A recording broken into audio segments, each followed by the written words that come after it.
Well, if you were not here Wednesday night, this is actually going to be the second part of a message that a series that I started called The Mind Trap. And I'll give you just a little. Last week, basically we talked about we are what we think. If you show me your thoughts, I'll show you your future. There are 86,400 seconds in a day, and we think between 30,000 and 50,000 thoughts. I think last week I probably exceeded that 50,000 thoughts. I think today I exceeded that 50,000 thoughts. What you are thinking every moment of every day becomes a physical reality in your brain and body, which affects your optimal mental and physical health. These thoughts collectively form your attitude, which is your state of mind, and it's your attitude and not your DNA that determines much of the quality of your life. We are what we think. And our theme scripture is Proverbs 23:7 in the Passion Translation. And it says, "For as he thinks within himself, so is he." As he thinks within himself, so is he. And so tonight, we're going to focus on thinking about what you are thinking about. We need to think about what we're thinking about. If you go through life never thinking about your thoughts will rule your life instead of you ruling your thoughts. It's powerful. It's really amazing how God created us. Your thoughts equal your beliefs equal your decisions equal your direction, and your direction equals your lifestyle. So if you think something long enough, it becomes your belief. Your beliefs determine your decisions. Your decisions determine your direction. And your direction becomes your lifestyle. Seems pretty simple, right? Your beliefs come directly from your thoughts. So as you're reading the Word of God, as you're reading the Bible, as you're getting that inside of you, you begin to process those words. You begin to think about them. You begin to meditate on them. And that's what forms your beliefs. So it's important what you put in. You ever heard that term? What is it? Gigo? Whatever. Anyway, whatever goes in is what comes out, basically. Whatever you put in, that's what's going to come out. So if you're putting in bad thoughts, then bad, things, your direction, your words, everything's going to come out that way. It's profound and eye-opening to realize something seemingly as immaterial like a belief can take on a physical existence or positive or negative change, even in our cells. So our thoughts affect our physical body. Isn't that powerful? What we think about ourselves affect our physical body. So let me give you an example. How many of you have ever been out in the woods? I know in Las Vegas, we've got some mountains around here. We've got Mount Charleston. But if you've ever been in the woods or you've ever been like in a forest where there's like lots of trees, anybody go hiking? Yeah, definitely not a thing that I enjoy. I can't wrap my brain around that. But anyway, so when you go out in the forest and you see all these trees, as you're walking around, sometimes, you may walk and there may be paths already made in the forest. But sometimes you walk and there's so many trees, it's so thick. You can kind of look off the side and you just see trees. And then, as you're walking, all of a sudden you might see a clearing or some type of opening, which might be like a little path.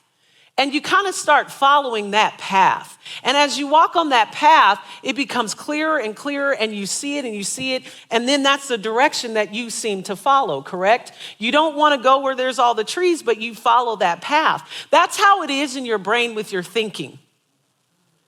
That thought creates a little bit of light or a little bit of opening where there may be trees or where there may be confusion, and that thought, and the more you think that thought, the wider, the bigger that thought gets, and you start following the direction of that thought like you're walking down a path in a forest.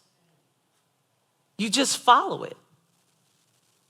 Your actions follow it. Your talking follows it. That's how that works. So you need to pay attention to the things that you are telling yourself. We think that we can just say, oh, man, I'm so dumb. Why did I do this? Or why did I do that? Why did I say that? Every time I open my mouth, I always put my foot in my mouth, or I always make the wrong decisions. You ever catch yourself saying stuff like that about yourself? We just think it's words. But we start believing those things, and therefore we start doing it. And because we start doing it, then we're like, see, I was right. That's why I said it. But you don't realize that your actions follow your words. So what you tell yourself is important. So you need to pay attention to what you're telling yourself on a daily basis. Catch those words. It starts here. And when the thought becomes overwhelming sometimes, then we bring it out here. And when we bring it out here, then we start acting in that manner. The quality of your thoughts has a direct impact on the quality of your life. So if you want to live a fulfilling, meaningful life, start paying attention to the things you think about every single day. Do you know when you have thoughts come to your mind, it's generally, when I said I've probably had about 50, 60, 70,000 thoughts. When those thoughts come, it's usually the same thought over and over. It's not that you're getting 50,000 different thoughts. It may be the same thing over and over and over again. And you find yourself going, why am I thinking about that? Why do I think that's going to happen? Or it may come a little different. Well, that's the strategy of the enemy. If he continually changes what he's saying, then you can catch on and realize what's going on. But if he keeps saying the same thing over and over and over and over again, and you don't combat that thought, then you're just going to pick it up and go, this is a common thing. Was that me or was that God? And you start listening to that and you play it over and over and over and over and over and over again instead of going, no, that's not me. That's not the word. That's not God. That's not who God created me to be. I'm going to make a change. Proverbs 4:23 in the Good News translation says, be careful how you think. Your life is shaped by your thoughts. Your thoughts are a catalyst for self-perpetuating cycles. What you think influences directly how you feel and how you behave. So if you think you're a failure, you'll feel like a failure. You'll act like a failure. You'll reinforce your belief that you must be a failure. We see it lots of time in kids. I think I've used this example before. My nephew plays soccer. And we actually just went to one of his soccer games yesterday. And he's a goalie. And so he does all kinds of like goalie training, goes to goalie camps. He does all these different things to be better at his craft. But also, so he plays for two different teams. So one team, he is like strictly a goalie, but on this new team, his parents are like, why don't you try something different? And why don't you do a little defense to be more well-rounded in the game? So you know a little bit what's going on. So he's got goalie brain because that's all he's focused on. Eat, sleep, drink, goalie. So when he's out there playing defense, as a goalie, you're used to kind of standing back in the goalie box. You do this, you do that. You can grab the ball, you're jumping in the air, but you're more in a stationary position. So when he had to flip from goalie over to defense, now it's like, I'm not standing here anymore. I got to go after the ball. I got to chase this. I got to do this. I got to do that. So he's constantly, and what it's done is that it's challenged his thinking about the game as a whole. So he's not stuck in a box only seeing himself one way. So he's not just a goalie. That's not all you have, but you also have other abilities and other things that you can do. And so what was happening was, if he'd miss a ball, he'd get down. And then he's thinking, I've lost the game for the whole entire team. But now that he's out there, he's part of the defense. Now he's got a different picture. And he's realizing, well, as the goalie, it's up to my team. We're all working together to do this. And this is how we should be in life. We shouldn't be so stuck in a box that we're only doing one thing, focusing on me, and this, and my little area. But we need to step out and see where other people are so that when we see ourselves and we think different thoughts, we realize, man, I had the devil over here telling me that I could only do this, or that nobody would appreciate this, or I'm not loved because of this, or I'm not this because of that, and we get stuck in this place and we tell ourselves we can only do one thing. But you've seen it happen in people that they'll start their lives at age 60 or 70. They've been doing one thing their whole entire lives, but then when they get older, they're like, you know what, I'm going to do something else. They didn't settle for, I can only do one thing until the day that I die. They were open to the plan and the purpose that God had for them.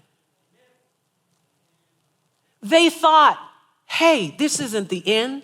I'm starting all over again. And I'm going to embrace this new beginning, and I'm going to do all that God has called me to do. But it starts here. How do you think of yourself? Once you draw a conclusion about yourself, you're likely to do two things. One, look for evidence that reinforces your belief. And number two, discount anything that runs contrary to your belief. So if you think that you're a failure, you're going to keep looking and picking at things and going, see, I know I'm a failure because I do this, because I didn't do that, or because I forgot about this, or because I forgot about that. But we need to flip those thoughts and go, I am a success because this is who God made me to be, because I made a right choice, because I have the greater one living on the inside of me, because I think his thoughts. Those are the things that we need to do. We need to confess these things over ourselves. Satan's number one strategy is to plant unhealthy thoughts in your mind, repeating them over and over until you start to think they are your own thoughts. So now you know. You know what he's trying to do. And there are two basic types of thoughts. There's positive, life-giving, Bible-based thoughts, and then there's negative thoughts. They're fear-based, lying thoughts. It's that simple. It's either positive or negative. Clear. Bible-based or fear-based. How do you want to live your life? Bible-based, right? We have a choice. We can choose. You can choose to think either of those types of thoughts. Philippians 4:8 in the Passion Translation says, keep your thoughts continually fixed on all that is authentic and real, honorable and admirable, beautiful and respectful, pure and holy, merciful and kind, and fasten your thoughts on every glorious work of God, praising him always. If this was natural, if this was easy, if this was our go-to, then the Bible wouldn't tell us that we need to do it. Right? So don't condemn yourself because you're like, I have, negative thoughts and I need to have positive thoughts. This is what I need to do. But it's not about you beating yourself up over it. It's about you recognizing and making an adjustment. Because his word tells us, you're going to have options or times where you're going to focus on negative things, but turn that around. When I've been studying this, there's this cartoon, and it's called Inside Out. It's actually a really cool cartoon. Somebody told me about it before, but I watched it. Miss Wanda over there is nodding her head yes. Anyway, it's this cartoon, so it's about this little girl who grows up and she moves to a different city, and we see her thoughts and her emotions going on in her head. So there's joy, there's fear, there's sadness. We see all these emotions, and the number one best emotion is joy. And I think it's really cool that they chose joy and not happiness. Happiness is temporary, joy is a lasting thing. And so this joy emotion is fighting against fear, sadness, worry, stress, all these other emotions. And so when something happens in our life, fear is like, oh, we knew this was going to happen. We moved to this new town. We're not going to have any friends. And they push this little button. And when they push this button, the girl feels that emotion. And so, she moved into this house. So she comes walking in this house, she left this beautiful, she played hockey. They had a beautiful home, and dad got a new job. So they moved into the city. They were out in the country. They moved into the city. They pull up, and the house looks like it should be condemned. And so immediately, all these sadness, fear, they all rush to try to hit the button, and joy is going, no. Let's see the positive side of this. So she walks in the house, and the fear is going, we want to be afraid. Look at that dead rat in the corner. She's like, no. There's joy. Look at this house. Let's go see our room. Maybe our room is better than the living room down here. So she goes running upstairs, and she looks, and they're like, oh, sadness is like, oh no, did you see this room?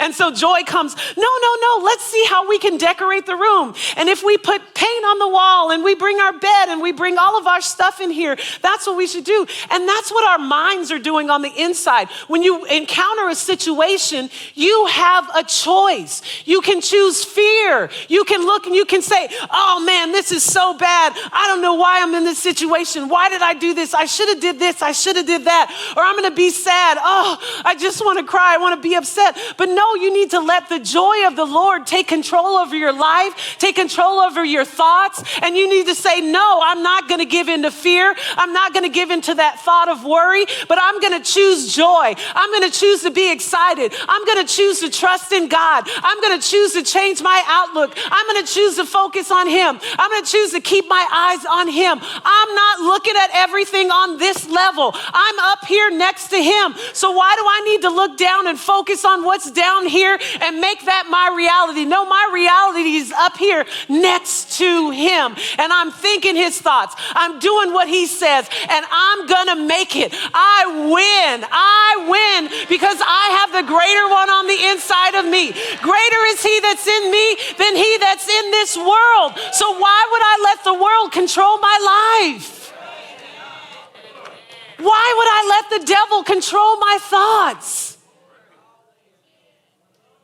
But you know what? To get to that point in your life, it takes something that we don't like. Time.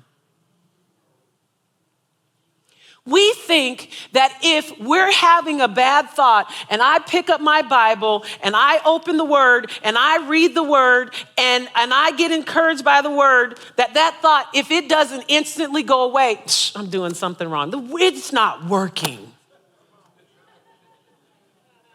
All the Bible does is put me to sleep at night. It's not working. I'm going to just sit down and watch this sad movie, and I'm going to feed that sad fear emotion.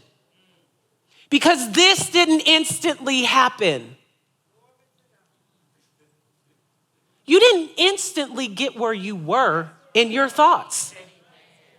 It was a process of you daily feeding that thing. Feeding it with your words, feeding it with the people you hang around, feeding it with the things that you read, feeding it with the things that you watch on television, feeding with the things that you see on social media. And then you give this one chance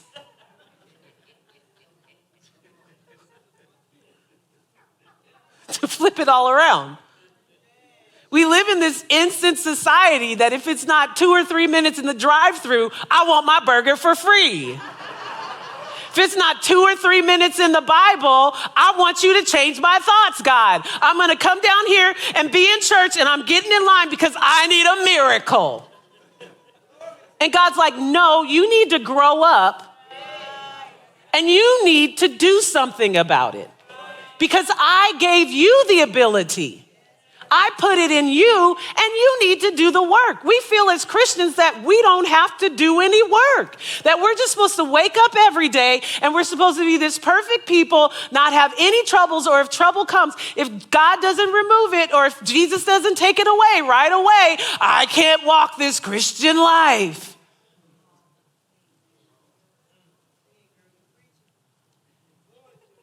Come on, y'all. He's given us the tools and the equipment that we need to live on this earth and to fight the good fight of faith. You can't fight if you're just sitting down waiting for the victory to come. Waiting in the Bible is an action word. When we wait on him, that doesn't mean that we're just sitting back waiting for him to change our mind. No, we're waiting on him by spending time with him, talking to him, reading his word, meditating on the word, getting up every single day, putting our clothes on, putting on the word of God, standing in front of the mirror. You know, I have, actually, I took it down, but I got to put it back up. So now it's in a book. But anyway, I have these confessions that I say, and I used to have them on my mirror, but somebody came to visit, so I had to take them off because they were in my guest bathroom. But anyway, I have these confessions that I say every single day. I have been made righteous. I am cleansed by the blood of Jesus. I am loved. I am accepted. I am approved. I am going somewhere to happen. I am a king's kid. You know, these are things that I say. And even when I wake up in the morning and I don't feel like it, I don't feel like I'm a winner today. I feel like I've lost a whole lot of stuff. I feel like today is challenging. I feel like, it's been a hard day. I feel like I don't know what to do. But that's natural to have those feelings.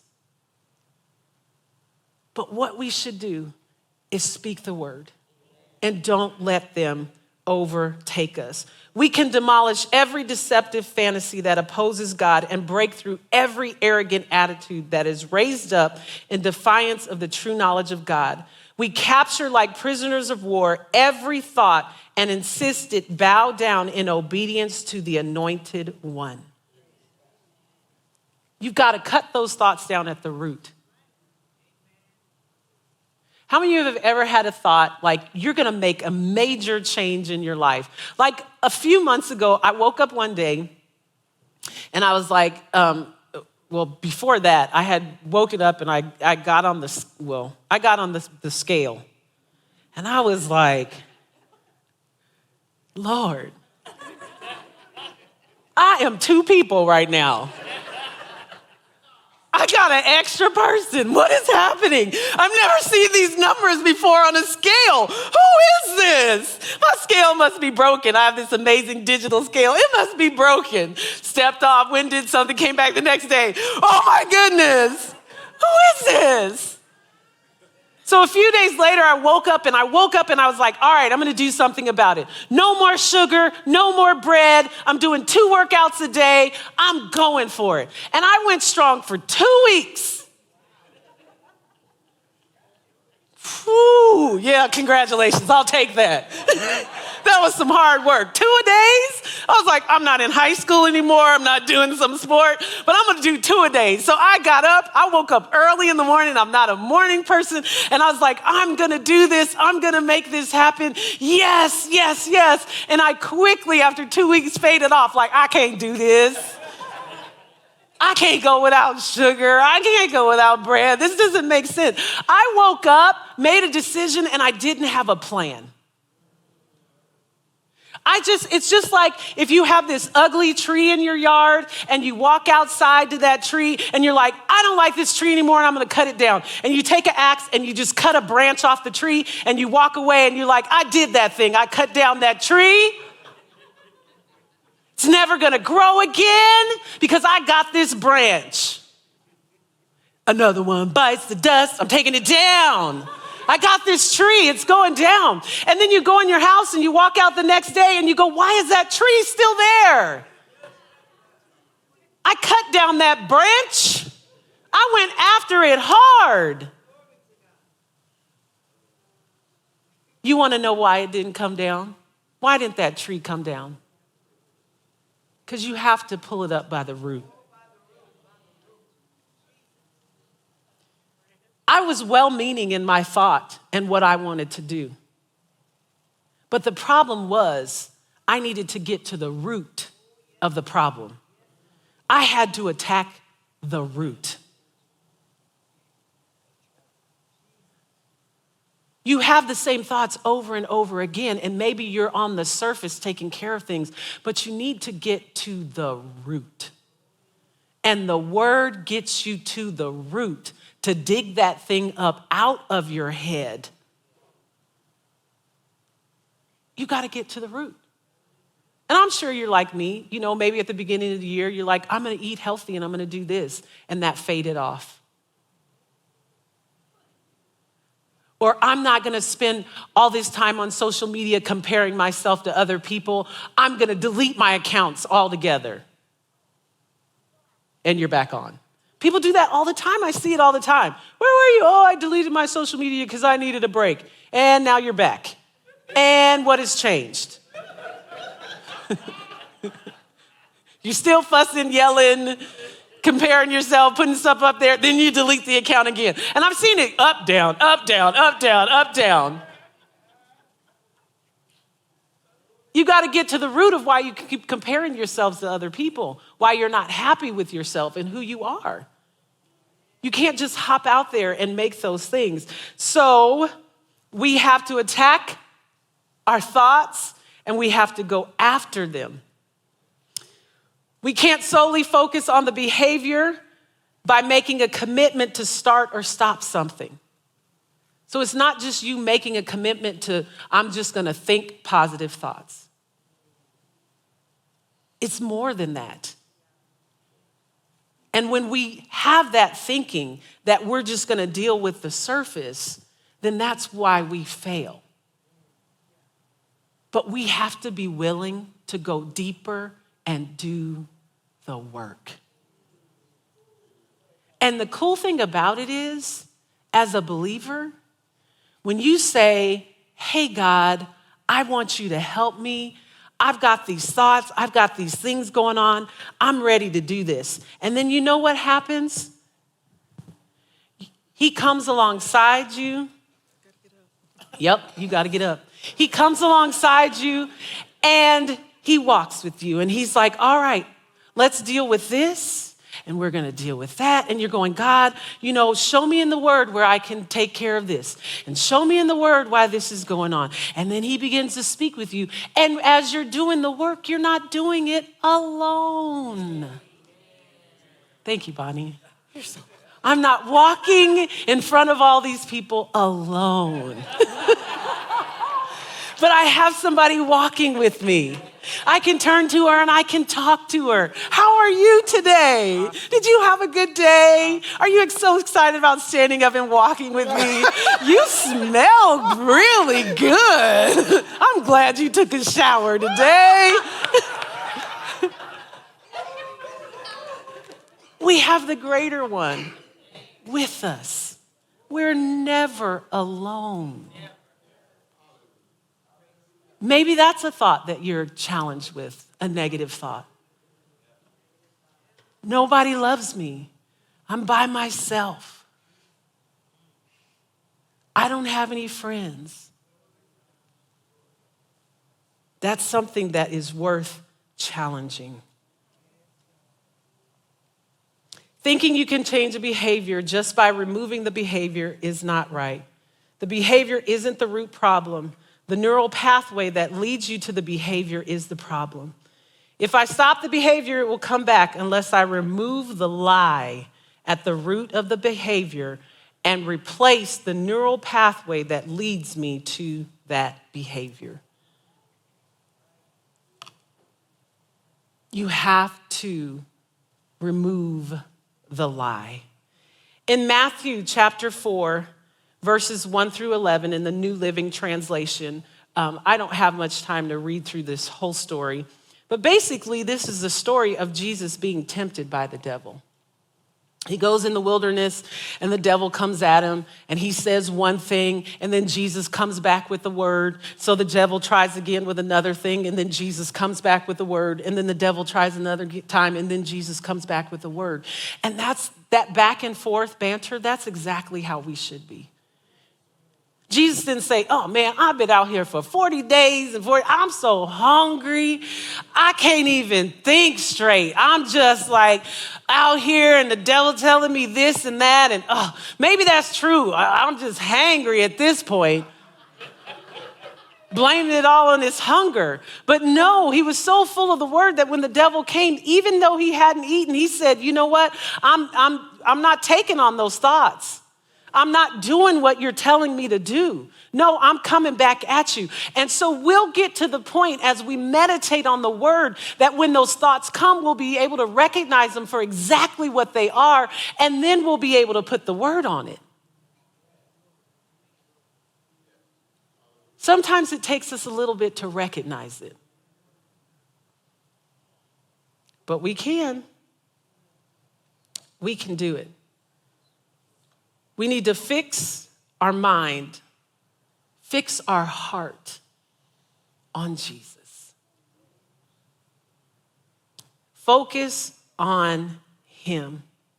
James 1:21 in the New Living Translation says, so get rid of all the filth and evil in your lives and humbly accept the word God has planted in your hearts, for it has the power to save your souls.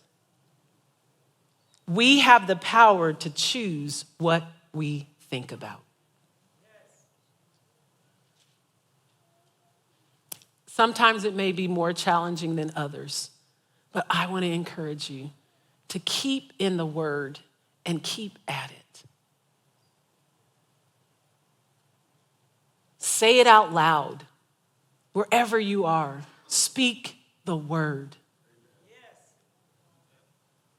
Speak the word. Stay on it. Don't let it overtake you. Stay on it. I want to close with this story. It says Charles Finney, lawyer and evangelist, was speaking in a New York church in the 1830s. At the end of each evening, he gave people the opportunity to come to the front of the room and commit their life to Jesus. A great many lawyers came to hear him. One night, the Chief Justice of New York was sitting way up in the gallery. As he listened to Finney proclaiming the gospel, he became convinced it was true. Then this question came into his mind. Will you go forward like the other ordinary people? Something within him made him think that it would be inappropriate to do so because of his prestigious social position at the top of the legal hierarchy of New York State. He sat there pondering the choice he had to make. Then he thought, why not? I am convinced of the truth. Why should I not do like any other person? He got up from his seat in the gallery, went down the staircase, and came up the stairs at the back of where Finney was preaching. Finney, in the middle of his sermon, felt someone tugging on his jacket. He turned around. The Chief Justice said, Mr. Finney, if you will call people forward, I will come. Finney stopped his talk and said, the Chief Justice says that if I call people forward, he will come. I ask you to come forward now. The Chief Justice went forward. Almost every lawyer in Rochester, New York, followed him. It is said that 100,000 people were converted in the next 12 months in that area. One person's choice affected the lives of numerous others. Life is full of choices. He chose to combat that thought of not going forward. And his choice to change his thoughts and do what was right caused a revival in that area and affected over 100,000 people. Just think what God can do through you when you focus on him and not the lies of the enemy. How many people's lives can be affected and changed through your testimony, through your words, through God using you, because you're choosing to think on him.